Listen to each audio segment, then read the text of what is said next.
Hey there and welcome. So you're thinking about taking on the world's greatest party, Oktoberfest.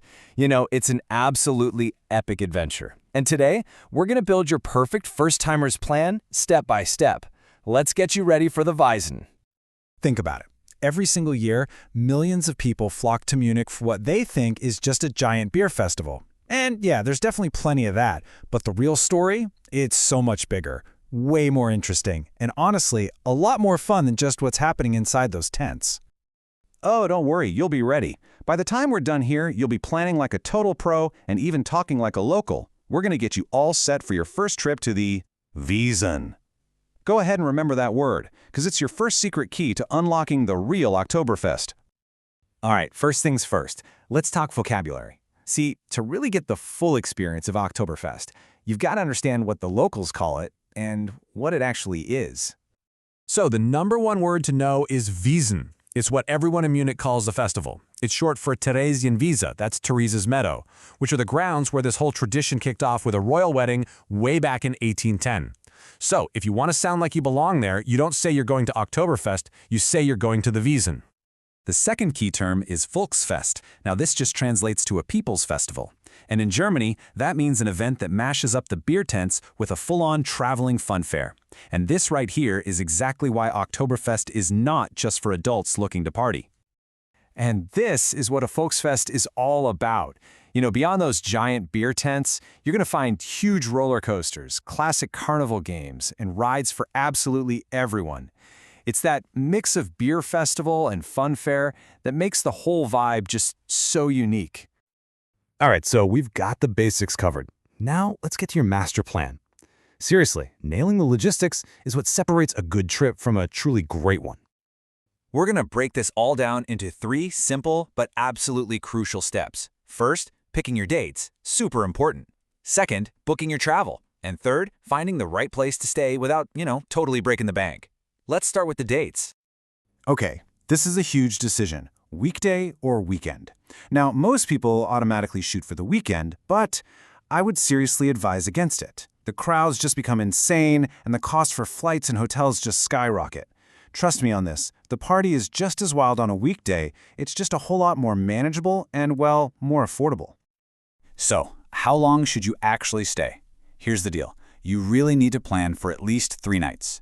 This gives you one pretty relaxed day to see the festival grounds and check out the rides, one wilder evening for the full party experience, and then a much-needed day to recover and actually go explore the amazing city of Munich. Okay, you've planned, you've booked, you've arrived. Now what? Let's talk about how to actually navigate the festival once you're on the ground. This right here is probably the biggest source of stress for first-timers. Do you need a table reservation? The answer is a big, fat no. Especially if you're in a small group like 2 or 3 people.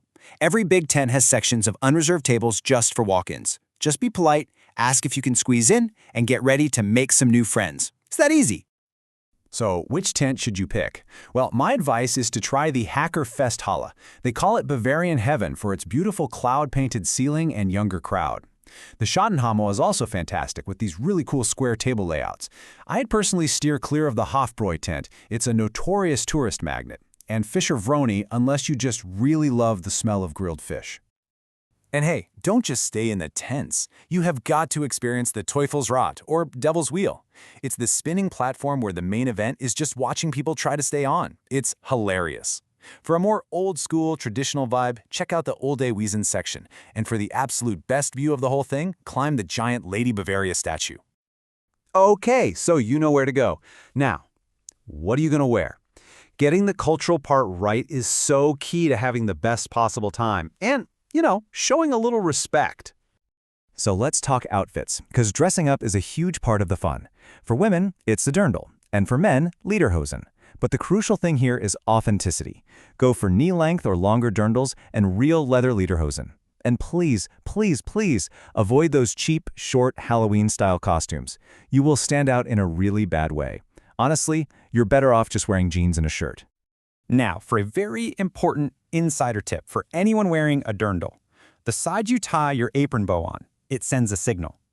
Tied on your left means you're single. Tied on the right means you're taken. It's a fun little tradition that's still very much alive and well today. Yeah, it's a simple, fun code, but it's a big part of the whole festival atmosphere. So the only real question left is, which side are you going to be tying yours on? And now, for what might be my single most important piece of advice. You're going to see these beautiful gingerbread hearts everywhere. Buy one. They're fantastic souvenirs. But whatever you do not eat it. They taste like cardboard because they're designed to last for years, not for dessert. And finally, let's just remember that your trip isn't just about what happens on the festival grounds. You're in one of the most beautiful cities in all of Europe. You absolutely have to make time to explore Munich. I mean, just a short walk from the festival, you'll find the stunning city center, Marienplatz. Give yourself a day to just wander around the old town and soak in centuries of incredible history and architecture. And if you want to see something truly spectacular, hop on a tram to Schloss Nymphenburg. It was the summer palace for Bavarian royalty, and let me tell you, the grounds are just as breathtaking as the palace itself. Or, hey, if you've got an extra day, you can visit a real-life fairy tale. The iconic Neuschwanstein Castle is one of the most famous in the world, and it's an easy and completely unforgettable day trip from Munich. So there you have it. You've got the insider lingo, the perfect plan, the local know-how. You are officially ready for the Weizen. So the only thing left to ask is, are you ready to Prost?